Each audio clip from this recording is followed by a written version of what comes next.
What exactly even is submechanophobia? I talk about it on my channel a lot because I do in fact have submechanophobia, but a lot of people think I'm overreacting or I'm a crazy little bitch every time I say that I have submechanophobia. So today I'm gonna get into what submechanophobia is. Submechanophobia is the irrational and intense fear of man-made objects partially or fully submerged in water.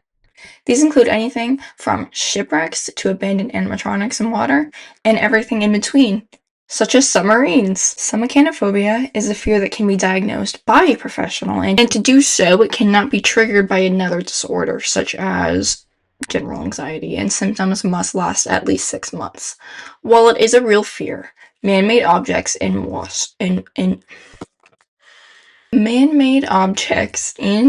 water can also just be something that freak people out on the surface level. But almost anybody with this fear, regardless of if it's diagnosed or not, avoids bodies of water where they might get triggered, even if it's just a little bit. I'm gonna put this video, in 2 parts. 1, potential reasons as to why we, the people, may have submechanophobia, and 2, examples. I can't wait for the examples part. As for the reasons why people might have this phobia, it varies. Just like thalassophobia. It's an evolutionary instinct to be scared of something that seems out of place because it just doesn't belong there, specifically like cars or like planes or animatronics. Those don't belong in water. That's not the habitat for cars or planes. So why are they there? I talked about this in my thalassophobia video. Our fears are shaped by our experiences. For me, I have submechanophobia probably because when I was younger, I saw an airplane under the water with my own little eyeballs in my face when I was snorkeling. And ever since then, it is incredibly hard to look at man-made objects in water. The Jaws ride was a nightmare, and so was the underwater submarine ride at Disney. I forget what it's called. I'm getting into all that shit soon. However, it's not exactly the objects in water that terrify people. Putting a toy ship in a bathtub won't be enough to freak people out. Or if it does, that's totally fine. But for the vast majority of people, that's not what it is. It's more so a mix of things put together. Starting with megalophobia, the fear of big things. The fear of big. This mixed with a fear of open environments, as well as the fact that shipwrecks, for example, are just that. Wrecked. They are underwater, decaying, rusting, with their paint coming off, windows broken, etc. We are technically supposed to be slightly scared of anything that reminds us of death. A Reddit thread described it perfectly, in my very humble, very intellectual opinion. The original post reads, "Why do we have this phobia? Do you think there's some sort of universal reason, or do you think that each of us has had a different experience that just so happens to have led to this phobia?" Someone responded with, "I think submechanophobia is a very logical phobia.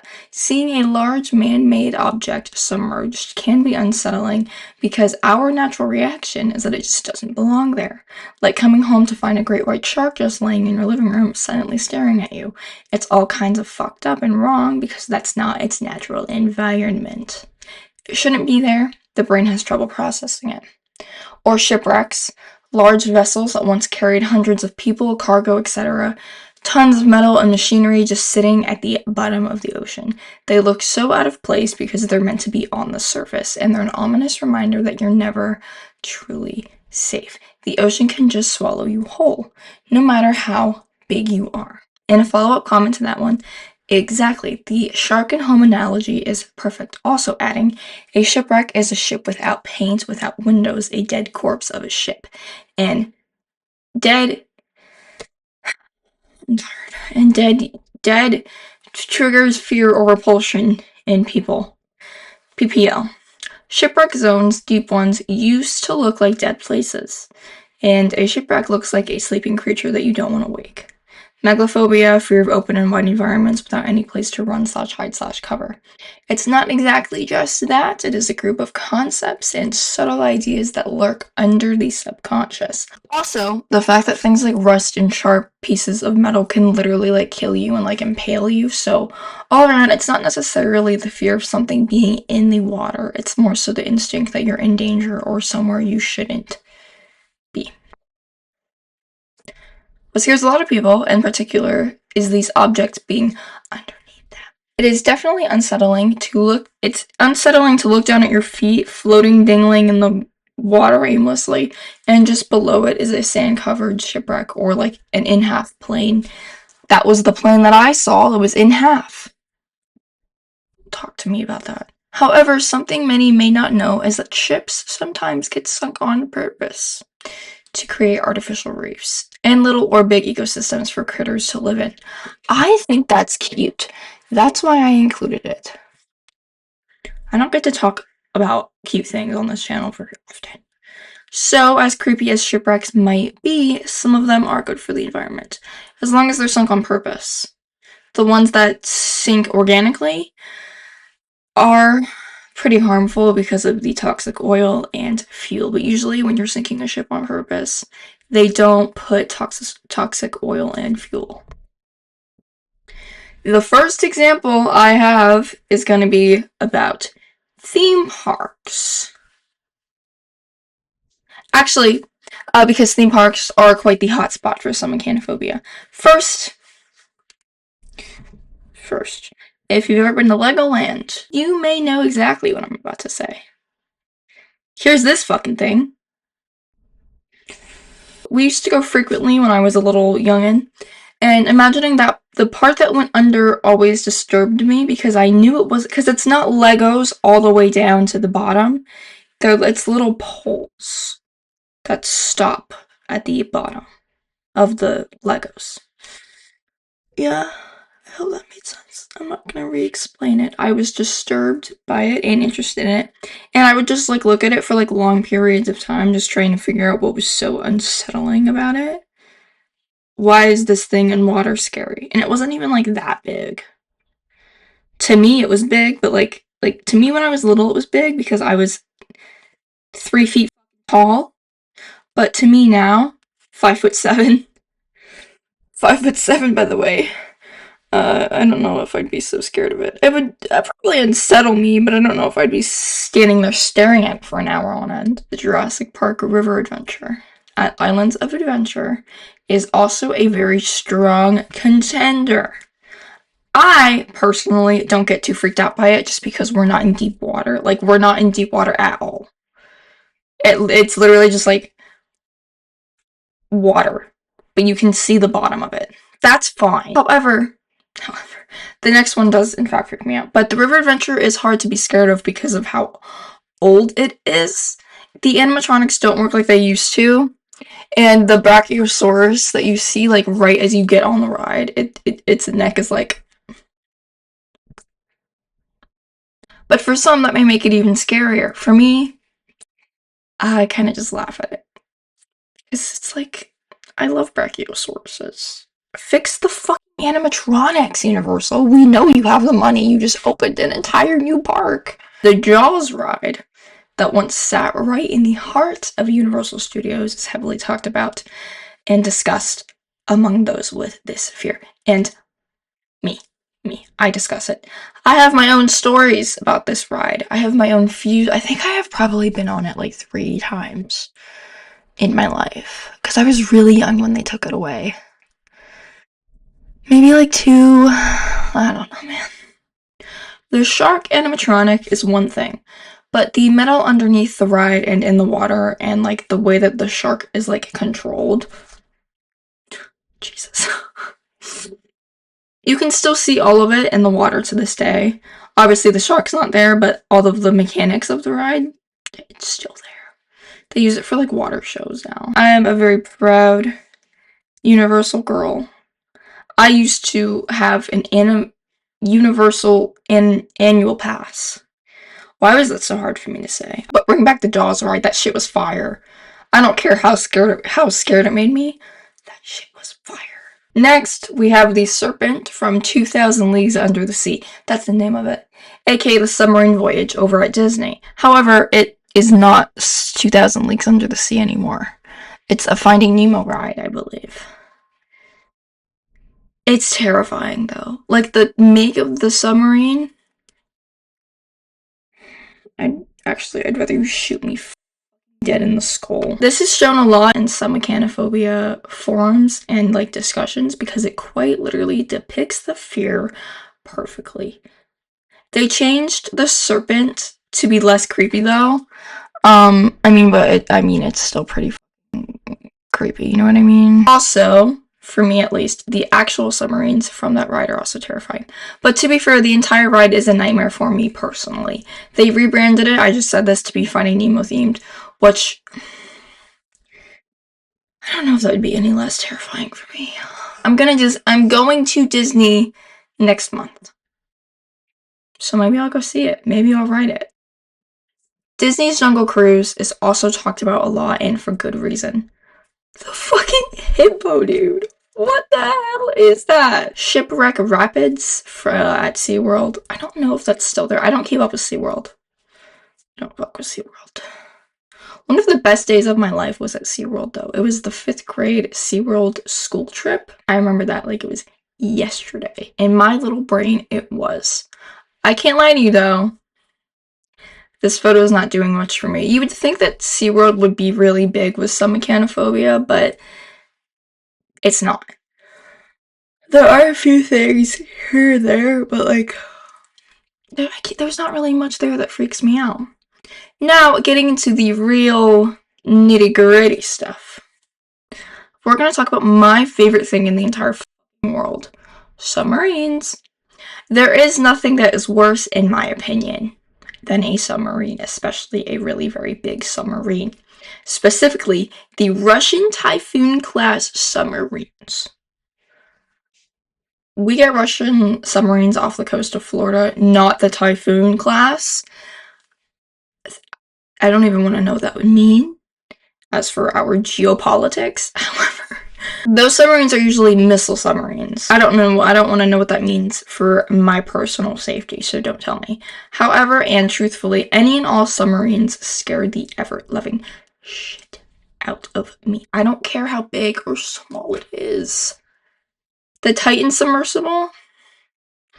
That genuinely looks like a nightmare. Even the one for the Finding Nemo ride, where it's literally you're on a track. No. Don't ask me why, because I don't know why, but there is something very unsettling and off about them. Maybe it's because they remind me of war, but that's not really why, because I literally almost joined the Navy.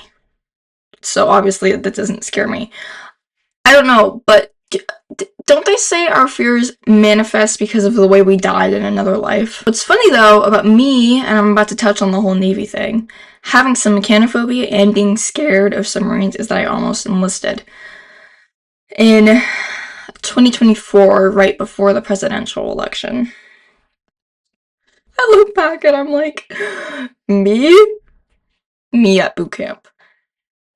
Me on a naval ship. Do you want to hear why I wanted to join the Navy? I wanted to do naval aviation, and it was between two things, either enlisting and going down the aviation path, which is different from naval aviation, and working with like helicopters and stuff. Or I was gonna not enlist and just finish my 4 years and then become a naval aviator. I used to be really ambitious. Now I'm a little bit more level-headed. Anyway, that would require me to live on a ship for like months to years on end. Anyway, I very quickly decided that wasn't the route for me, and I stepped away from aviation as a whole because I was gonna go to flight school and become a pilot.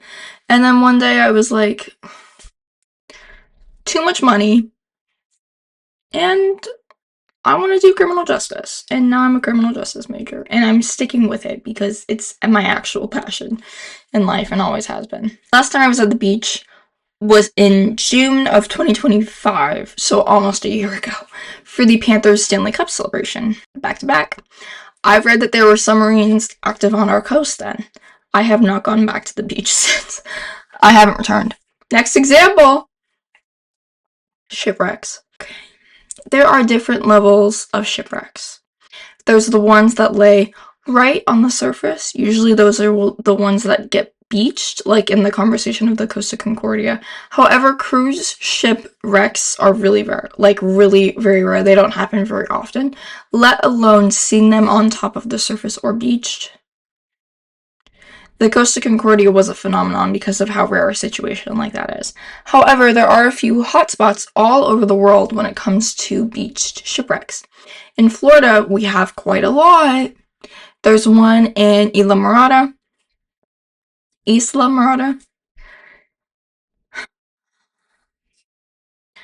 Florida born, and I don't know how to pronounce that. It's not beached directly on top of the water, and you'd have to dive to see it, but it may be visible if you're in a plane. It's called the San Pedro. And next we have the Half Moon in Key Biscayne, which is a former German cabaret boat that sank in 1930. So that's an enemy boat, isn't it? Located in shallow water. One just recently was found on the shore of Daytona Beach, but unfortunately it's unidentified and there's not a lot of like debris left. It looks like two big bow limbs. Do you know what a bow is? Like archery. Greece has a few kind of beautiful shipwrecks, like the Dimitrios, which was stranded on a beach in the late 1980s. And it still sits there today. It's a ghost ship, that's what they call it. If you visited the Keys and are interested enough in shipwrecks and willing to spend an entire day dedicated to them, you can actually go snorkeling on top of a bunch of them. That sounds like a nightmare. I'm sure it's very cool though. I think I'd rather just watch people do it, like on YouTube, from the safety of my bed. But anyway, the world of beached shipwrecks is incredibly vast, and it would have to be its own video. And I also work soon, so I really can't get into the whole beach shipwrecks history. Next, I want to talk about the really grisly shit when it comes to shipwrecks, like the really devastating stuff. Have you guys ever heard of the Titanic? But there are many, many other shipwrecks just like it. For example, the RMS Empress of Ireland lies on the bottom of the St. Lawrence River in Canada. It's located about 150 feet below the surface, which, granted, is not anywhere as deep as the Titanic, who lies 12,500 feet below the surface. Which is not even the deepest shipwreck ever found. The wreck of the RMS Empress of Ireland is in fact accessible to divers. I don't know who the in their right mind would want to dive that. But who am I to judge? Shipwrecks trigger submechanophobia for obvious reasons. Who, with this fear, would want to swim in the same water where people not only died, but also where there's a huge, massive, decaying ship? Not many, you know? Not many, I don't think. The deepest shipwreck ever discovered is the USS Samuel B. Roberts, and it was found in June of 2022 at a depth of 22,621 feet in the Philippine Sea. Before that, we thought the deepest shipwreck ever found was the USS Johnston. The ships are both mostly intact, which is really wild because of the amount of traveling they had to do to get to their resting place. The thought of a massive ship barreling to the bottom of the ocean and the sounds it probably made on its way down there is one of the worst things I've ever had the privilege to ever think of. I want to do a video specifically on the Titanic, but I don't know if it's something anyone would watch. I mean, not a story time, as it's the Titanic, everyone knows about it, but more so why people are still obsessed with it to this day when there are other shipwrecks that are objectively worse than the Titanic. I mean, not to compare tragedies, but it is genuinely an interesting topic when you think about the fact that there are several other shipwrecks that have higher death counts, and yet we only ever talk about the Titanic. If I do make that video, I'd also talk about theories and things, like the Federal Reserve stuff. So just let me know. Shipwrecks can be freaky to people even without submechanophobia, so I want to talk about something that might seem a little more insane to people that don't have this phobia. Structures, like piers and oil rigs. This is part of the fear where it does truly become a little irrational. Shipwrecks and animatronics are a little understandable, but piers? I took this photo a couple weeks ago when I did go to the beach. I had dinner. In the pier in the back that's disconnected from the first pier. Please knock it down. A fully working pier is not gonna freak me out. It's more so gonna be things like the abandoned 7-mile bridge in Key West, or abandoned piers that are separated and just kind of standing there ominously, like the one I just showed you. There are 2 7-mile bridges, one old and one newer one. Both are quite nerve-wracking, but the abandoned one just looks strange. The structure doesn't look sturdy, and it's not held up with very strong-looking structures. However, it isn't necessarily abandoned, as it is still used for fishing and walking, but you can't drive on it. Only the one across from it, the newer one. Another big conversation topic in the world of submechanophobia. Oil rigs. These often get talked about because of the way they move and sound, and also just the general way that they look. They are very ominous looking in the way they just kind of like sway with the ocean. Why are you as a structure doing that? Anyway, I think I covered all bases. I don't know how much longer I can, sit here and talk about submechanophobia. If you're still here, which you're honestly probably not, thank you for watching. Please subscribe, like, and comment, and have a good one. Be safe out there.